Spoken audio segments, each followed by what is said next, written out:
कसे आहात सगळे? खरं तर खूप दिवसानंतर मी लॉंग व्हिडिओ शूट करायला घेतलाय आणि आता इथून पुढे मी रेग्युलर व्हिडिओ टाकण्याचा प्रयत्न करणार आहे.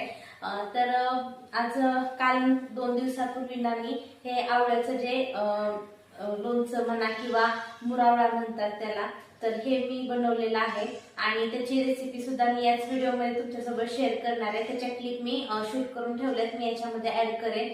तर आवळ्याचं तर महत्त्व तुम्हाला माहितीच आहे. तर कशा कशासाठी वापरलं जातं. आवळा आपल्या केसांसाठी सुद्धा खूप चांगला असतो.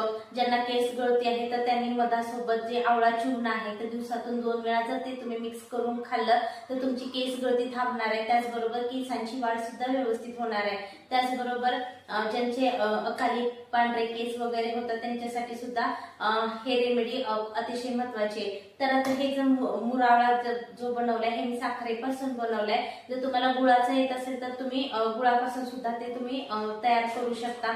अगदी वर्ष 2 वर्ष कितीही दिवस तुम्ही हे टिकवू शकता आणि जसजसं मुरत तसं ह्याची चव अगदी आणखी छान होत जाते आणि खूप खूप खाण्याचा मोह होतो.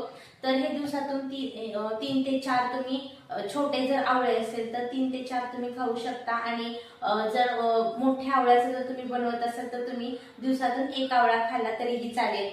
तर हे मी छोट्या आवळ्याचं बनवलंय, म्हणजे देशी आवळ्यांचं बनवलेलं आहे. तर ते 3 ते 4 तुम्ही दिवसातून खाऊ शकता.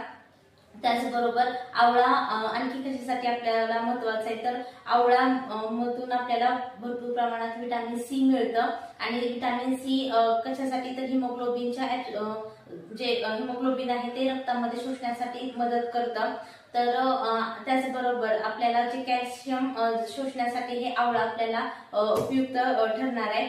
तर प्रत्येकाने हा आवळा सीझन मध्ये हे खाल्लाच पाहिजे किंवा आवळ्याचा रस, आवळ्याचा ज्यूस कोणत्याही फॉर्म मध्ये तुम्ही आवळा हा खाऊ शकता. त्याचबरोबर आवळ्यामुळं काय जे ह्याचा जो रस आहे म्हणजे हा मुरावळा खाल्ल्यानंतर जो त्याचा सिरप उरतं, जे रस उरतं तो टाकून तुम्ही द्यायचा नाही.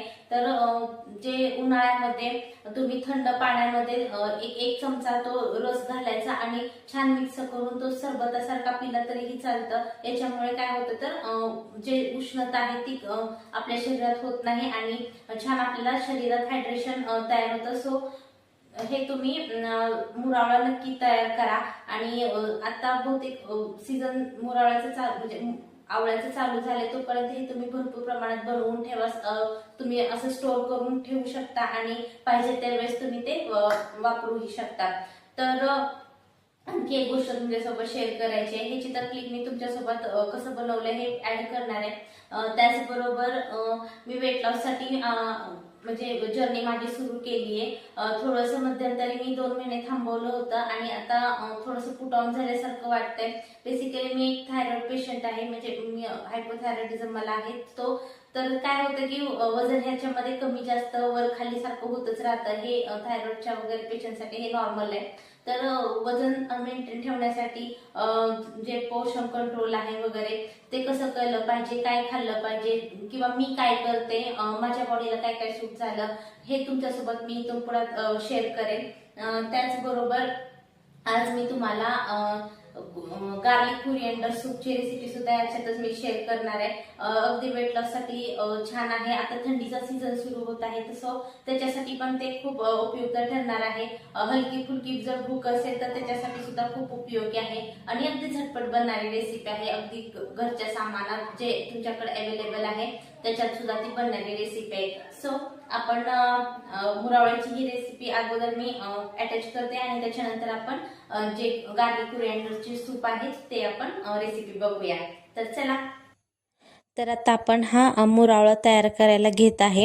याच्यासाठी मी जे देशी आवळे आहेत छोट्या आकाराचे ते मी 4 किलो घेतले आहे. आम्ही जरा जास्त क्वांटिटीमध्ये बनवत आहे त्याच्यामुळं 4 किलो आवळे आणि 4 किलो आवळ्याला 4 किलो साखर आपल्याला वापरायची आहे.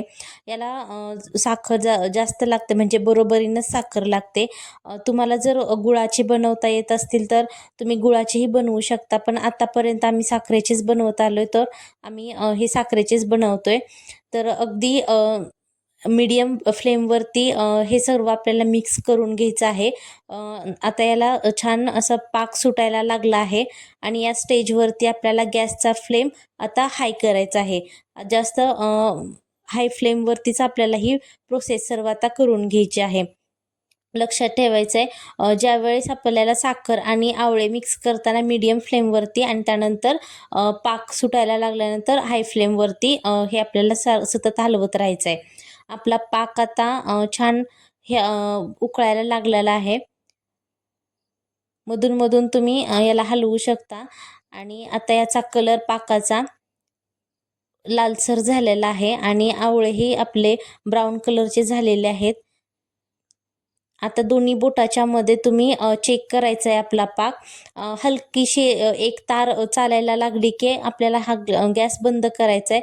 अगदी जास्त पाक पुढेही न्यायचा नाही आहे, नाहीतर हे अगदी असं दगडासारखे घट्ट होत आहेत. त्याच्यामुळं अगदी हलकीशी एक तार चालायला लागली की आपल्याला गॅस हा बंद करायचा आहे आणि थंड झाल्यानंतर तुम्ही बरणीमध्ये ह्याला स्टोअर करून ठेवायचं आहे. तर आता आपण बनवणार आहे गार्लिक कोरिअँडर सूप आणि अगदी झटपट बनणारी रेसिपी आहे. 4 वाजताच्या छोट्याशा भुकेसाठी अगदी उत्तम पर्याय आहे. किंवा थंडीत किंवा पावसाळ्याच्या दिवसामध्ये ही रेसिपी तुम्ही नक्की ट्राय करू शकता. आता याच्यामध्ये आपण थोडंसं बटर किंवा थोडंसं तेल घालून घ्यायचं आहे आणि याच्यामध्ये बारीक चिरलेला लसूण आपल्याला छान टॉस करून घ्यायचा. जास्त लालसरही करायचा नाहीये. तर याच्यामध्ये आपण आता थोडंसं पाणी घालून घेणार आहे, म्हणजे आपल्याला जेवढं सूप हवं तेवढं पाणी घालून घ्यायचं आहे. आणि याच्यामध्ये आता मी घालते कुटलेली काळी मिरी आणि तुम्ही असं लाल मिरची वगैरे याच्यात काय वापरण्याची गरज नाही. भरपूर असं काळी मिरी याच्यात वापरली तरीही चालते आणि त्याच्यामुळे एक टेस्टही वेगळी येते. तर याच्यामध्ये काळी मिरी कुटून टाकायची आणि थोडंसं आपल्याला हे उकळून घ्यायचं आहे. तर त्याच्यानंतर आता आपल्याला घालायचं आहे चवीपुरतं मीठ. तुम्हाला हवं तेवढं तुम्ही मीठ घालू शकता आणि याच्यानंतर आपल्याला घालायचे बारीक चिरलेली भरपूर अशी कोथिंबीर आणि छान आपल्याला ह्याला 1-2 उकळी काढून घ्यायची आहे. तर याच्यामध्ये आपण थोडंसं आता लिंबाचा रस पण घालतोय आणि झालं आपलं गार्लिक कोरिअँडर सूप तयार. याच्यामध्ये मी कॉर्नफ्लॉवर वापरत नाहीये. हवं तर तुम्ही थोडंसं थिकनेससाठी वापरू शकता, पण मला नाही आवडत कॉर्नफ्लॉवर म्हणून मी घालत नाही. तर अशा प्रकारे आपलं हे सूप पण रेडी आहे. तुम्ही नक्की ट्राय करा.